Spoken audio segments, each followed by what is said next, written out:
So now you've cast on, you can crack on with knitting, and it's very similar to the casting on, but instead of putting the loops back onto the same needle on the left, you're switching them all now to the right hand needle. You put your right needle through that loop, crossing behind the left needle. Bring your wool behind again to make a loop on the needle. Bring your needle, the right needle, through so that that loop is on that needle. And as I say, instead of putting that loop onto the other needle as you would for casting on, what you want to do this time is pull that first loop off that first needle.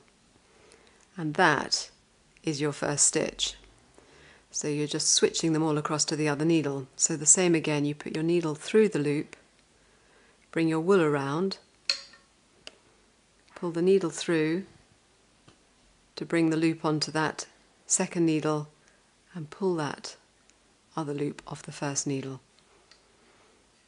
So needle through, wool around, pull it through to create a loop on the second needle and remove the first loop.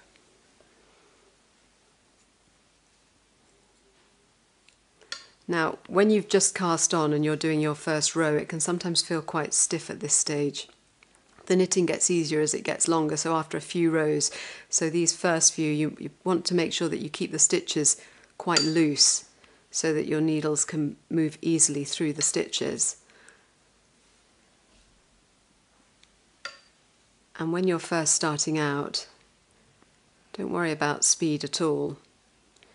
Just watch the needles, making sure that you're putting it through that loop, bringing the wool around and just pulling that one loop off, because I'll show you the sorts of things that you'll probably find yourself doing. You might well go through both of those loops initially and then you get confused because you pull this one off and you've effectively created two stitches.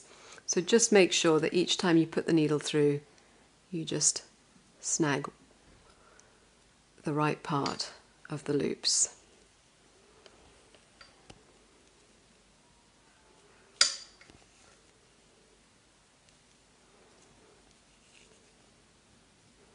There you go. So you've switched all your stitches to the right hand needle, just swap hands, and then you repeat it all over again. It's basically transferring your stitches across. So needle through, wool around, pull the loop through and pull it off.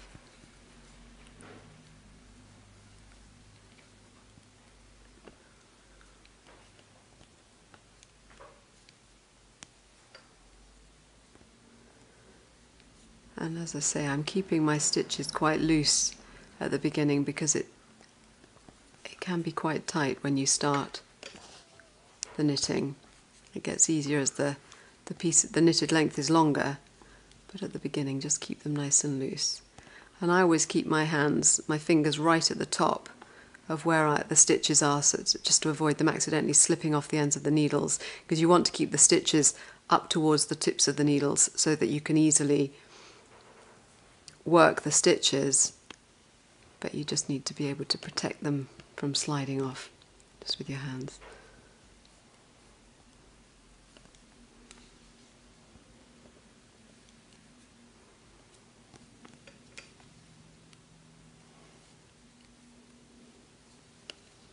There.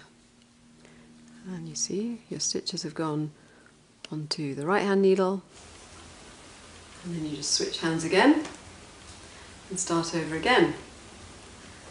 And the pleasure of knitting is, as I say, the fact that once you get used to it and you get into the rhythm, you can just sit there just with a clear head, just kind of going with the rhythm of the knitting, and it's really relaxing. But at the end of it, you create something that's really nice to keep or to give to someone else.